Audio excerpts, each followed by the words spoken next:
Good morning, my dear students. How are you?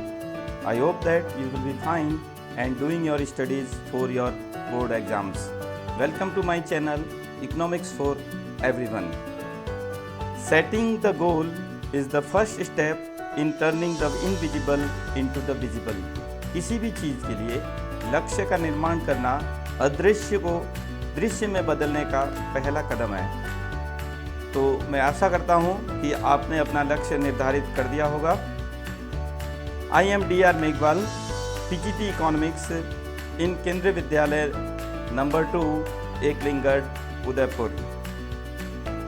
I am here with you for teaching introductory macroeconomics for class 12th in CBSE board.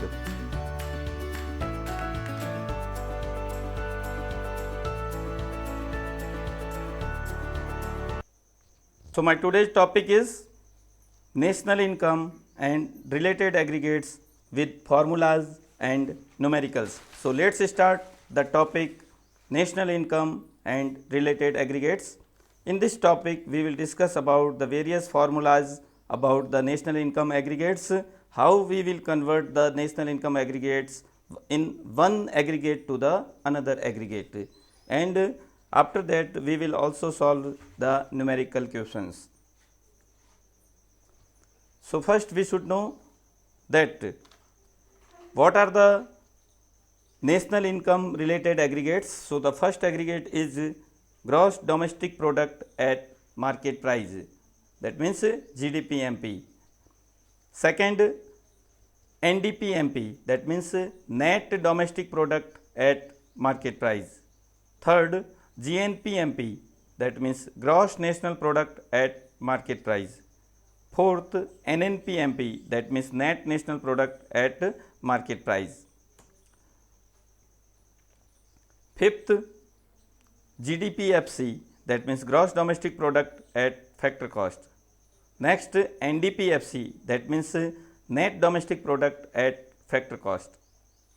Next, GNP-FC, that means gross national product at factor cost, and NNP-FC, that means net national product at factor cost. In my previous class I have told you that NDP-FC is called the domestic income and NNP-FC is the national income. बच्चों, आपको पहले बताया जा चुका है कि national income calculate करने के अलग अलग एग्रीगेट्स हैं। हम इन सब को सिंपल टर्म में नेशनल इनकम बोल सकते हैं, लेकिन इनकी वैल्यू में थोड़ा बहुत डिफरेंस होता है। जैसा कि हम अगर मान लो हमारी फैमिली की इनकम की काउंटिंग करते हैं कि हमारी फैमिली की कितनी इनकम है, तो इसके लिए हम फैमिली के सभी सदस्यों की इनकम का टोटल करते हैं। मान लीजिए आपकी फैमिली में 3 लोग अर्निंग मेंबर है, तो तीनों लोगों की अर्निंग को टोटल करेंगे तो वो आपकी फैमिली की इनकम होगी। इसी टाइप से देश के सभी लोगों की फैक्टर इनकम को अगर हम कैलकुलेट करेंगे तो अगर वो हमारे देश के रेजिडेंट्स है तो सभी रेजिडेंट्स की फैक्टर इनकम को अगर हम कैलकुलेट करेंगे तो वो हमारी नेशनल इनकम होगी। तो ये नेशनल इनकम के अलग अलग एग्रीगेट्स क्यों लिए जाते हैं, तो इसके लिए हम इस एग्जांपल को समझ सकते हैं कि हमारी फैमिली में अगर मान लो एक मेंबर कहता है कि सिर्फ हम जो एडल्ट पर्सन है उनकी इनकम को काउंट करेंगे। मान लो कि आपकी फैमिली में 2 एडल्ट है, 18 ईयर्स से ऊपर है, उनकी इनकम कुल मिलाकर के एक साल की 5 लाख रुपए होती है। लेकिन एक बच्चा भी है फैमिली में, वो कम इनकम, वो एडल्ट नहीं है लेकिन कुछ अर्निंग करता है, वो मान लो 1 लाख रुपया एक साल का अर्निंग करता है। तो इसको हम फैमिली इनकम में ऐड करें या नहीं करें, तो मान लो आपके फादर के अनुसार हो सकता है कि बच्चे की इनकम को आपकी फैमिली इनकम में ऐड कर दिया जाए काउंटिंग में, और हो सकता है आपकी मदर का व्यू हो सकता है कि उसकी इनकम को ऐड नहीं करे। तो इस टाइप से नेशनल इनकम की कैलकुलेशन के मामले में अलग अलग इकोनॉमिस्ट के अलग अलग व्यूज़ होते हैं और सभी तरीके से हम उसकी टोटलिंग करते हैं, इसलिए नेशनल इनकम के अलग अलग एग्रीगेट्स होते हैं, जिसमें कभी हम रेजिडेंट्स की इनकम जोड़ते हैं, तो जब हम नेशनल इनकम की काउंटिंग करते हैं तो रेजिडेंट्स की इनकम जोड़ते हैं, जब हम डोमेस्टिक इनकम की काउंटिंग करते हैं तो हमारी डोमेस्टिक टेरिटरी में जो इनकम जनरेट हुई है उसको जोड़ते हैं। कभी हम टैक्स इनडायरेक्ट टैक्स को इंक्लूड करते हुए इनकम की कैलकुलेशन करते हैं और कभी हम टैक्स इनडायरेक्ट टैक्स को एक्सक्लूड करते हुए इनकम की कैलकुलेशन करते हैं। इसलिए नेशनल इनकम के ये अलग अलग एग्रीगेट्स हमें देखने को मिलते हैं और इन सभी एग्रीगेट्स की वैल्यू हम कैसे निकालते हैं और एक एग्रीगेट को दूसरे एग्रीगेट में किस टाइप से चेंज करते हैं वो हम इस लेसन में पढ़ेंगे। How to calculate the value of one aggregate from another aggregates of national income. So we will discuss in this chapter. So let's revise the concept that we have studied in our previous class. First, that is the gross investment, depreciation, net investment. So about this concept we have studied. Gross investment minus depreciation is equal to net investment, and depreciation is also called consumption of fixed capital. That means जब हम net value निकालते हैं तो gross value में से depreciation को minus करना है। चाहे वो अगर ग्रॉस इन्वेस्टमेंट की वैल्यू हमें पता है और हमें नेट इन्वेस्टमेंट निकालना है तो हमें उसमें से ग्रॉस इन्वेस्टमेंट में से डेप्रिसिएशन की वैल्यू माइनस करनी है। और अगर हमारे पास नेट इन्वेस्टमेंट की वैल्यू हमें पता है और ग्रॉस इन्वेस्टमेंट फाइंड आउट करना है तो फिर उसका जस्ट अपोजिट हम नेट वैल्यू में डेप्रिसिएशन प्लस करेंगे तो हमें ग्रॉस वैल्यू मिलेगी। इसको हम एग्जांपल से भी समझ सकते हैं। अगर हमें पता है कि ग्रॉस वैल्यू 80 करोड़ है और डेप्रिसिएशन 15 करोड़ है तो 80 करोड़ में से 15 करोड़ माइनस करेंगे तो हमें नेट वैल्यू 65 करोड़ मिलेगी। इसी क्वेश्चन को वापस अपोजिट देखते हैं। अगर नेट वैल्यू हमें 65 पता है, this is 65 and here also 65।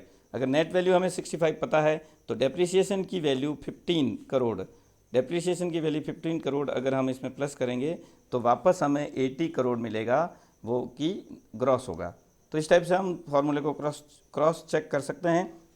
तो आपको याद रखना है कि नेट वैल्यू निकालते वक्त ग्रॉस वैल्यू में से डेप्रिसिएशन माइनस करना है और ग्रॉस वैल्यू निकालने के लिए नेट वैल्यू में डेप्रिसिएशन प्लस करना है। Next, so here NDPMP, in NDPMP there is the net value and in GDPMP there is the gross value। तो ग्रॉस वैल्यू गिवन है और आपको नेट वैल्यू फाइंड आउट करनी है तो डेप्रिसिएशन इसमें से हम माइनस करेंगे। तो इस टाइप से GDPMP की वैल्यू अगर 25 करोड़ है तो उसमें से अगर हम 5 करोड़ डेप्रिसिएशन माइनस कर देंगे तो हमें 20 करोड़ NDPMP की वैल्यू मिलेगी।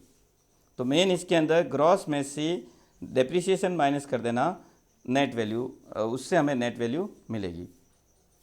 इसी टाइप से अगर नेट वैल्यू पहले से दे रखी है और अगर हमें ग्रॉस वैल्यू निकालनी है तो हमें डेप्रिसिएशन को प्लस करना पड़ेगा। तो फॉर्मूला हो गया GDPMP is equal to NDPMP plus depreciation. अगर 20 करोड़ NDPMP है तो इसके अंदर हम 5 करोड़ डेप्रिसिएशन जोड़ देंगे तो हमें GDPMP की वैल्यू 25 करोड़ मिलेगी।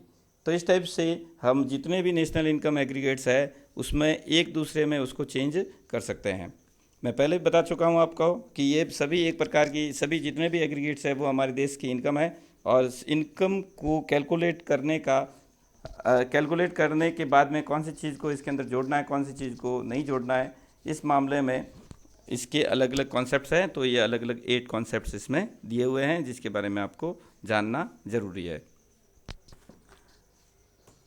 Next, we have also studied about the factor income from abroad and factor income to abroad। अगर हमारे इंडियन रेजिडेंट्स फॉरेन कंट्री में जाते हैं और कुछ अर्निंग करके लाते हैं तो वो हमारी फैक्टर इनकम फ्रॉम अब्रॉड होती है।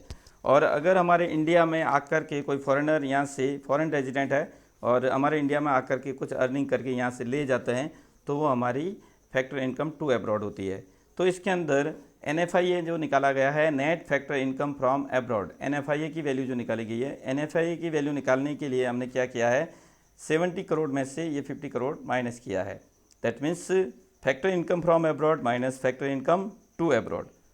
हम सिंपल टर्म में समझ सकते हैं कि विदेश से हमारे देश के रेजिडेंट्स ने कितना अर्निंग करके अपने देश में लाया तो वो 70 करोड़ है और विदेशियों ने हमारे देश से कितना अर्निंग करके वो अपने देश पे ले गए तो वो है 50 करोड़। तो इस टाइप से 70 करोड़ हमारे देश में आ गए और 20 करोड़ हमारे देश के चले गए, तो 20 करोड़ का हमें प्रॉफिट हो गया इस मामले में, 20 करोड़ हमारे अल्टीमेटली आ गए। तो जब हमने डोमेस्टिक इनकम कैलकुलेट की है और अगर हम उसमें 20 करोड़ प्लस करेंगे तो फिर हमारी जो डोमेस्टिक इनकम होगी प्लस 20 करोड़ वो हमारी नेशनल इनकम हो जाएगी। NFIA में भी नेगेटिव वैल्यू, NFIA की वैल्यू नेगेटिव भी हो सकती है। सिंपल टर्म है, जब आपका फैक्टर इनकम फ्रॉम अब्रॉड कम होगा और टू अब्रॉड ज़्यादा होगा, मतलब हमारे देश के रेजिडेंट्स ने विदेश से कम अर्न करके लाया और विदेशियों ने हमारे देश से ज़्यादा, विदेशी लोग हमारे देश से ज़्यादा अर्न करके ले गए, तो NFIA की वैल्यू माइनस में आएगी। इसको एग्जांपल से समझ सकते हैं, factor income from abroad 70 crore है और factor income to abroad 80 crore है, तो -10 करोड़ NFIA की वैल्यू आएगी। अब देखिए डोमेस्टिक इनकम के लिए जो टर्म यूज होता है NDPFC टर्म यूज होता है और नेशनल इनकम के लिए जो टर्म यूज होता है वो NNPFC होता है।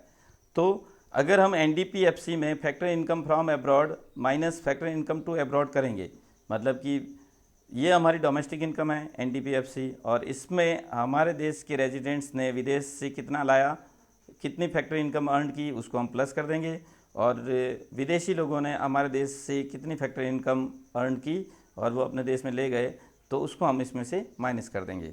तो डोमेस्टिक टेरिटरी में हमारे इनकम जनरेट हुई 200 करोड़ रुपया और उसके अंदर से उसमें 15 करोड़ रुपए जो हम लाए विदेश से और 10 करोड़ विदेशी लोग हमारे देश से ले गए, तो अल्टीमेटली हमारे पास में जो वैल्यू आएगी 215 करोड़ माइनस 10 करोड़ 205 करोड़। तो इस टाइप से हम, ये हमारी 200 करोड़ जो है वो आपकी डोमेस्टिक इनकम है और 205 करोड़ है वो नेशनल इनकम है। नेक्स्ट, जैसा कि आपको बताया गया है फॉर्मूले के अकॉर्डिंग, अगर हम जो फैक्टर इनकम फ्रॉम अब्रॉड और फैक्टर इनकम टू अब्रॉड, दो वैल्यू हमारे पास है, हमने फैक्टर इनकम फ्रॉम अब्रॉड से factor income to abroad minus कर दिया, तो जो वैल्यू हमें मिलेगी वो NFIA होगा। NFIA means factor income from abroad minus factor income to abroad. तो ये पूरे टर्म के साथ में, ये पूरा जो टर्म है इसके साथ में, इसकी जगह पे हम NFIA लिख सकते हैं। तो हमारा यही फार्मूले, इसी फार्मूले को हम इस तरीके से लिख सकते हैं, NNPFC is equal to NDPFC plus NFIA। अब देखते हैं NDPFC की वैल्यू हमने जैसे पहले फार्मूले से देखा तो 200 करोड़ है और NFIA की वैल्यू हम अलग से निकाल सकते हैं। इसमें 15 करोड़ में से 10 करोड़ माइनस हो गए, मतलब हमारे रेजिडेंट्स ने विदेश से 15 करोड़ हमारे रेजिडेंट्स ले आए और 10 करोड़ विदेशी लोग हमारे देश से ले गए, तो अल्टीमेटली 5 करोड़ जो है वो हमारा NFIA होगा। तो 5 करोड़ का NFIA हमारी डोमेस्टिक इनकम में हम जोड़ देंगे, तो हमारे पास में 205 करोड़ रुपया जो होगा वो हमारी नेशनल इनकम होगी। तो पहले जिस फार्मूले से किया था, अब ये NFIA हम उसको यूज़ करके भी करेंगे तो वैल्यू सेम आएगी। जैसा कि पहले भी आपको बताया गया था कि पहले इस फार्मूले से करते हैं तो भी ये 205 करोड़ आती है वैल्यू, और अगर हम इस फार्मूले से करते हैं तो भी ये 205 करोड़ वैल्यू आती है।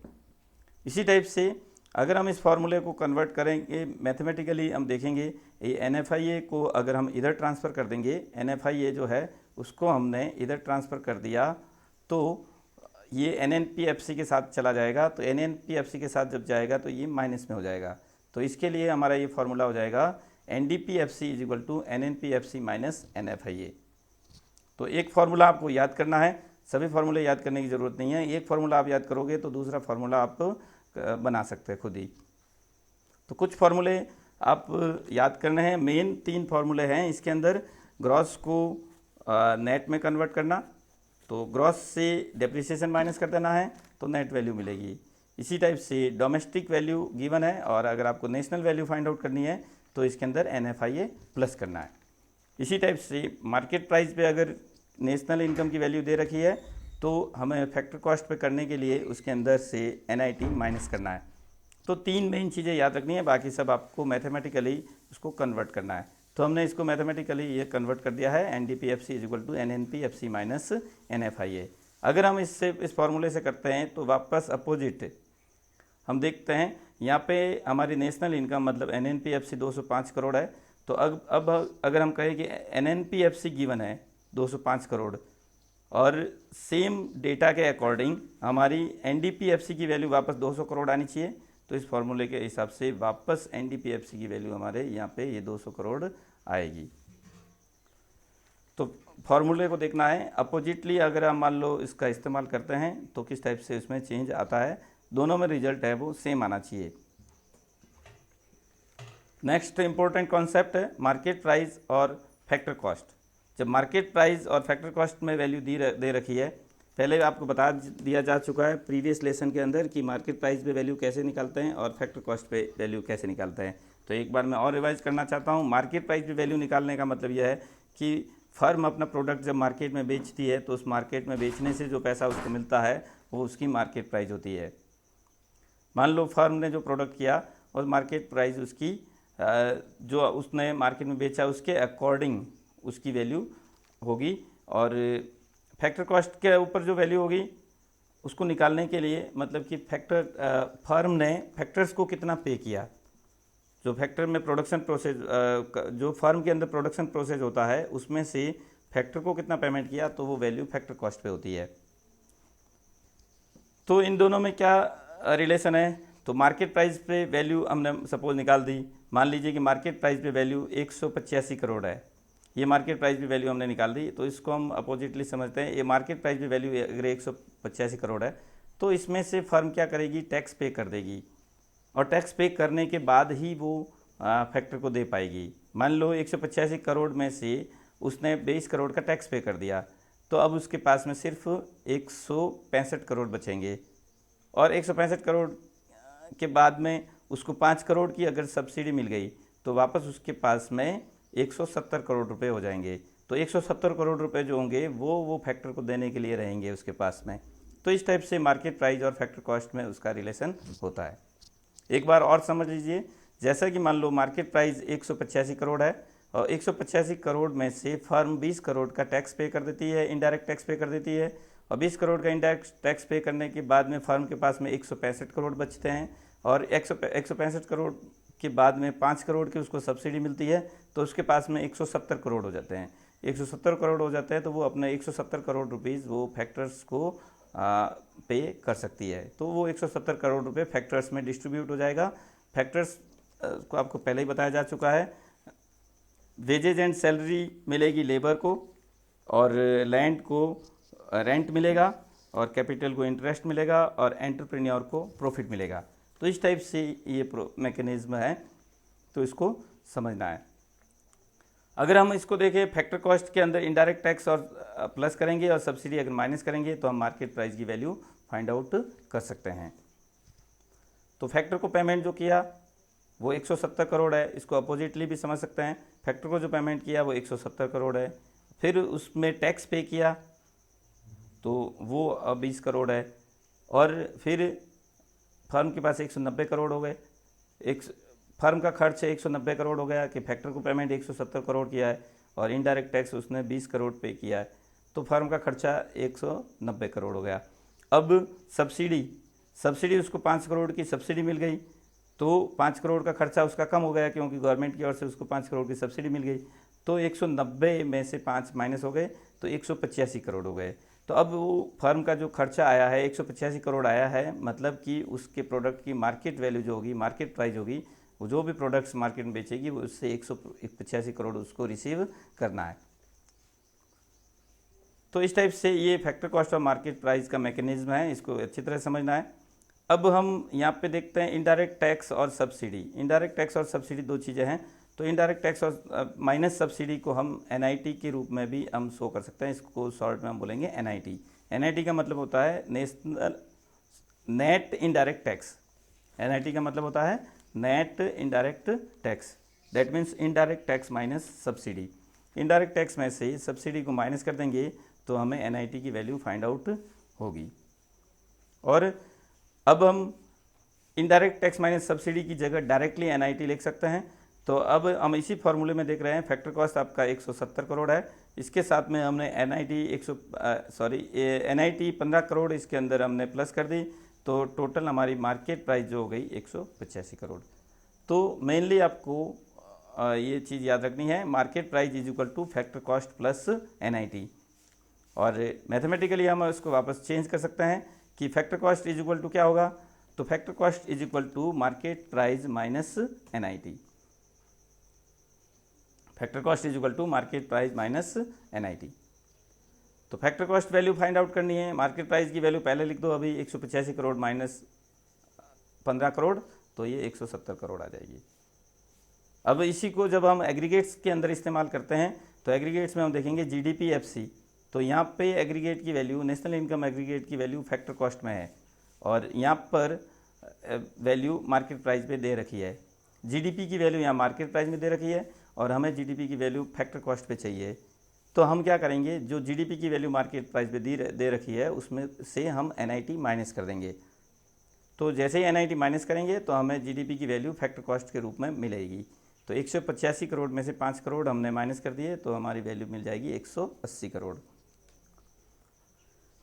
और इसी को हम मैथमेटिकली कन्वर्ट करेंगे, NIT को हम GDP FC की तरफ ले जाएंगे तो GDP FC के साथ में NIT प्लस में हो जाएगा। तो GDP MP की वैल्यू निकालने के लिए GDP FC के साथ में NIT को प्लस करना है।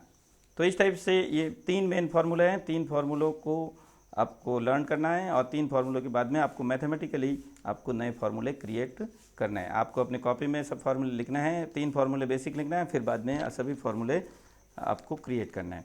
नेक्स्ट, अब जो हमने स्टडी की उसकी पूरी कंप्लीट स्टडी अगर हम एक साथ देखें तो एक फ्लो चार्ट है, इससे हम समझ सकते हैं। डोमेस्टिक इनकम जो होती है वो NDP-FC होती है और NDP-FC की वैल्यू से हम दूसरे जो एग्रीगेट्स है उसकी वैल्यू कैलकुलेट कर सकते हैं।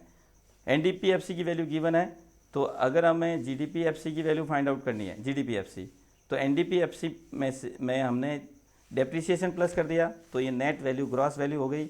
बाकी सब चीज़ें सेम है, ये भी डोमेस्टिक है, ये भी डोमेस्टिक, ये डोमेस्टिक है और ये भी डोमेस्टिक है, ये फैक्टर कॉस्ट पे है और ये भी फैक्टर कॉस्ट पे है। बाकी सब वैल्यू सेम है, लेकिन यहाँ पे नेट और ग्रॉस का डिफरेंस लग रहा है, तो नेट को ग्रॉस में कन्वर्ट करने के लिए हमने डेप्रिसिएशन प्लस कर दिया है। इसी टाइप से अब GDP-FC हमें मिल गया। GDP-FC में जब हम NIT प्लस करेंगे, जब हम GDP-FC में ये NIT प्लस करेंगे तो हमें GDP-MP की वैल्यू मिलेगी, क्योंकि पहले ये फैक्टर कॉस्ट पे वैल्यू है, तो फैक्टर कॉस्ट पे जो वैल्यू होती है उसमें जब हम NIT प्लस करते हैं तो वैल्यू मार्केट प्राइस में कन्वर्ट हो जाती है। वापस जब ये ग्रॉस वैल्यू है, ग्रॉस वैल्यू को हमें अगर नेट वैल्यू में कन्वर्ट करना है तो डेप्रिसिएशन को माइनस कर देंगे तो ये नेट वैल्यू मिल जाएगी।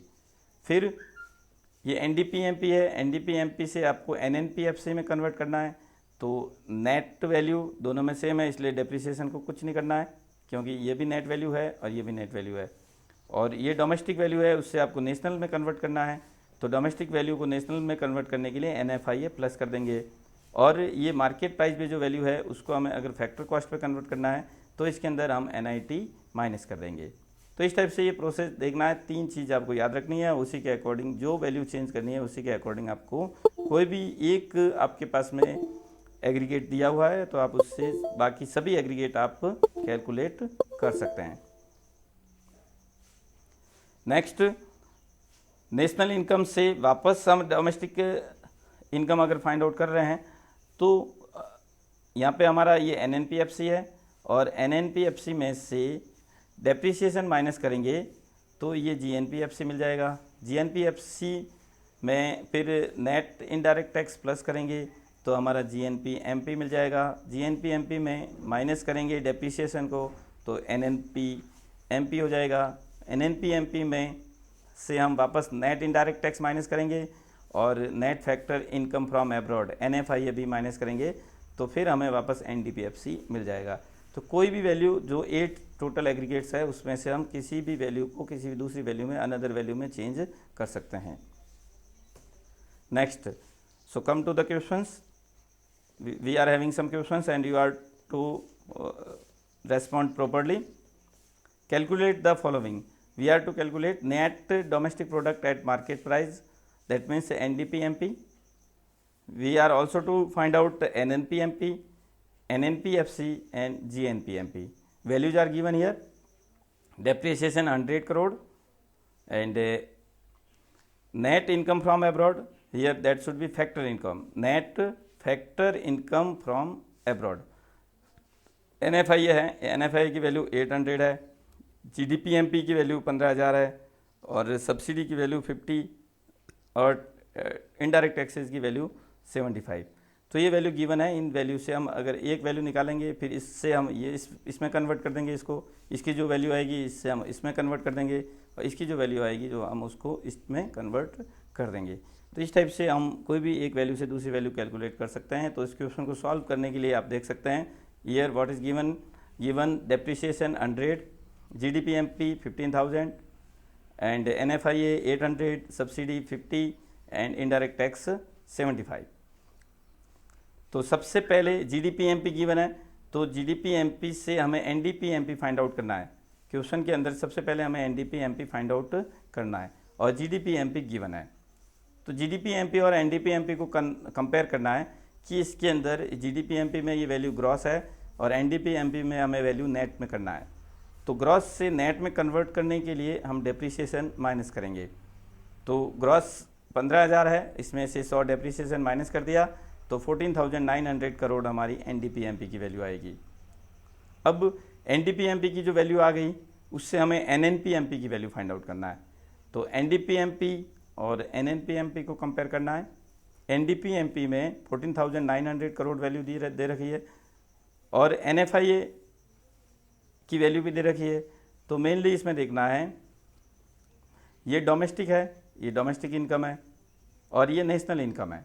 ये नेशनल इनकम मार्केट प्राइस पे है और ये डोमेस्टिक इनकम भी मार्केट प्राइस पे है। तो डोमेस्टिक वैल्यू से आपको नेशनल में कन्वर्ट करना है। तो पहले भी आपको बताया जा चुका है कि डोमेस्टिक इनकम की वैल्यू कैलकुलेट जब की जाती है तो वो हमारी टेरिटरी में जनरेट हुई इनकम होती है। जो इनकम हमारी डोमेस्टिक टेरिटरी में जनरेट हुई है वो हमारी डोमेस्टिक इनकम होती है।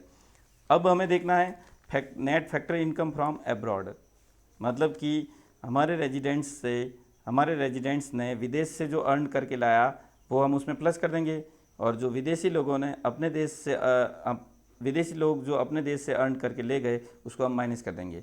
तो ये जो net factor income from abroad जो होता है वो होता है factor income from abroad minus factor income to abroad.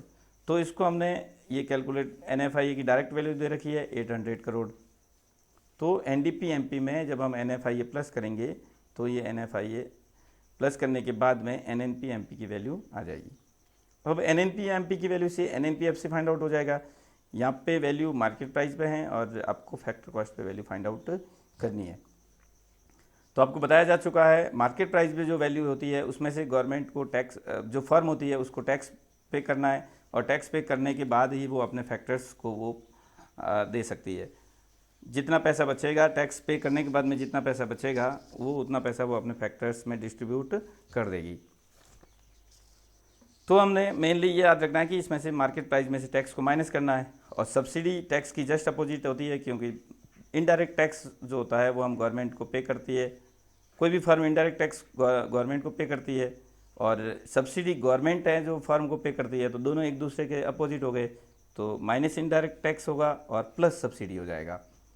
तो हमने देखा कि अल्टीमेटली ये माइनस माइनस वापस प्लस हो जाएगा, तो सब्सिडी इसके अंदर प्लस हो जाएगी, इनडायरेक्ट टैक्स माइनस हो जाएगा। तो 15,700 करोड़ में से ये आपको NIT माइनस करना है, माइनस हो गया ये, और ये 75 माइनस 50 NIT की वैल्यू निकालने के लिए हमने कर दिया ये indirect tax minus subsidy. 75 minus 50 जो है वो 25 करोड़ आ गया।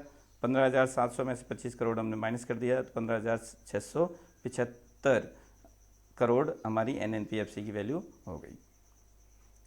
अब GNP-MP फाइंड आउट करना है। तो GNP-MP के लिए NNP-FC में अगर हम देखेंगे तो दो चीज़ चेंज करनी पड़ेगी। NNP-MP से अगर हम इसको करेंगे तो हमें ये जल्दी हो जाएगा, क्योंकि NNP-MP में ये भी नेट वैल्यू, ये भी नेट वैल्यू है। नेट वैल्यू और ग्रॉस का फ़र्क है, बाकी ये नेशनल है, ये भी नेशनल है, और ये NNP-MP मार्केट प्राइस पे है, ये भी मार्केट प्राइस पे है। तो सिर्फ डिफरेंस है वो ग्रॉस और नेट का है, ग्रॉस और नेट का।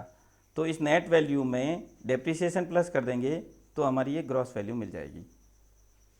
तो NNP-MP की वैल्यू 15,675 है, जो कि अभी हमें इसमें कैलकुलेट की। इसमें हम 100 करोड़ डेप्रिसिएशन प्लस कर देंगे तो 15,775 जो है GNP-MP की वैल्यू हमें मिलेगी। इस टाइप से हमें एग्रीगेट्स को एक दूसरे के अंदर कन्वर्ट करना है। कुछ मल्टीपल चॉइस क्वेश्चन करते हैं। नंबर 6 दे रखा है, लेकिन ये फर्स्ट नंबर क्वेश्चन होगा हमारा। नंबरिंग नहीं देखना है क्योंकि ये जो बुक में ऑलरेडी प्रिंटेड नंबर है, तो ऐसा नहीं सोचना है कि फर्स्ट से फिफ्थ नंबर क्वेश्चन कहाँ गए, ऐसा नहीं सोचना है आपको। ये 6 नंबर क्वेश्चन है, तो ये हम इस टाइप से सॉल्व कर रहे हैं। In which type of economy domestic income is equal to national income. Domestic income और नेशनल इनकम इक्वल कब होगी? तो जब हमारी इकोनॉमी क्लोज्ड इकोनॉमी होगी, तब डोमेस्टिक इनकम और नेशनल इनकम इक्वल हो जाएगी। क्लोज्ड इनकम इकोनॉमी में क्या होगा कि न तो रेजिडेंट्स, इंडियन रेजिडेंट्स बाहर से अर्निंग करके लाएंगे और न ही फॉरेन रेजिडेंट्स हमारे इंडिया से अर्निंग करके ले जाएंगे। तो NFI जीरो हो जाएगा, NFI जीरो हो जाएगा, मतलब डोमेस्टिक इनकम और नेशनल इनकम बराबर हो जाएगी। इसमें भी आप देख सकते हैं, जैसा कि आपने ये लिख रखा है यहाँ पे, NNPFC ये नेशनल इनकम है, NDPFC ये आपकी डोमेस्टिक इनकम है। तो अगर NFI यहाँ पे जीरो हो जाएगा, ये NFI ये दे रखा है, ये अगर जीरो हो जाए, मतलब ये 20 की जगह यहाँ पे जीरो हो जाए, तो ये NDPFC भी 100 होगा और NNPFC भी कितना हो जाएगा? 100 हो जाएगा। तो ये दोनों बराबर तब होते हैं जब ये क्लोज्ड इकोनॉमी होती है। Domestic factor income, next question, domestic factor income is another name for, that is the NDPFC। Domestic income के लिए जो टर्म यूज किया जाता है वो NDPFC होता है, जैसे अभी मैंने आपको बताया, फॉर्मूले में बताया और ये 6th क्वेश्चन में बताया। 8th क्वेश्चन देखिए, net domestic product at factor cost, that means NDPFC।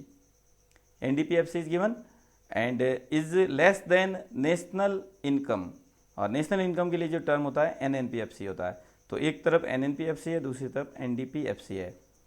तो इसमें क्वेश्चन में पूछा गया है कि डोमेस्टिक इनकम नेशनल इनकम से कम कब होगी? डोमेस्टिक इनकम कम होनी चाहिए और नेशनल इनकम ज़्यादा होनी चाहिए। तो जब NFI ये पॉजिटिव होगा, तो आप देख रहे हैं, देखिए NDPMP अगर मान लो 100 है और NFI ये पॉजिटिव हमने 20 ले लिया, तो NNPFC ऑटोमेटिकली 120 हो जाएगा। ये आपका 120 हो गया NNPFC। तो डोमेस्टिक इनकम से NNPFC ज़्यादा हो गया, डोमेस्टिक इनकम से नेशनल इनकम ज़्यादा हो गया।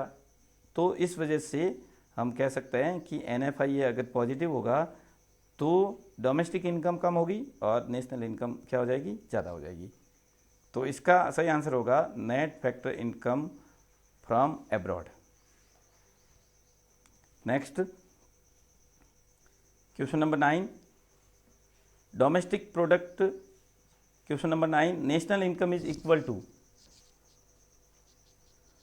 नेशनल इनकम किसके इक्वल होती है? First point, domestic product plus factor income earned from abroad. Domestic income के साथ में फैक्टर इनकम अर्न जो की गई है एब्रॉड से, उसको प्लस करना है। नेक्स्ट पॉइंट ऑप्शन बी है, नेक्स्ट ऑप्शन बी है, domestic product plus net factor income earned from abroad. यहाँ पे देखना है, ऑप्शन ए में नेट नहीं है, ऑप्शन बी में नेट वर्ड भी दिया हुआ है। Option C domestic product minus factor income, and option D domestic product plus export minus import. तो इसके अंदर सही ऑप्शन आपका होगा ए। डोमेस्टिक इनकम में NFI ये प्लस करते हैं तो आपका NNPFC मतलब नेशनल इनकम की वैल्यू हमें फाइंड आउट होती है। Next question, if net national product is given at market price, if net national product is given at market price, we blank space indirect taxes and blank space subsidy to get national income. आपको national income find out करनी है और NDPMP आपको दे रखा है।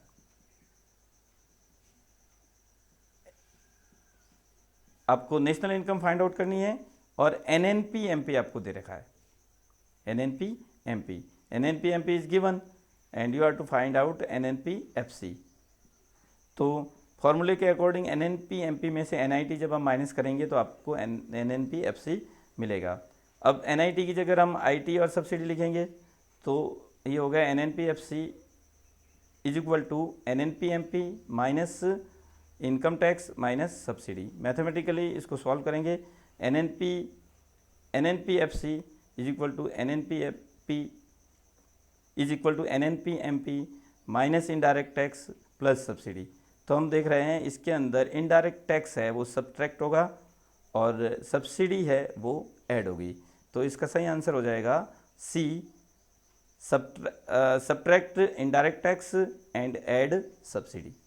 तो इस type से क्वेश्चन आपको सॉल्व करना है और न्यूमेरिकल भी सॉल्व करना है। तो बच्चों आपको ये वीडियो बहुत अच्छा लगा होगा। Thank you for watching this video. और अगर आपको ये वीडियो वास्तव में अच्छा लगा तो आप इसको लाइक करें और अपने दोस्तों के साथ शेयर करें ताकि दूसरे लोग भी इसका बेनिफिट ले सके। Once again thank you so much.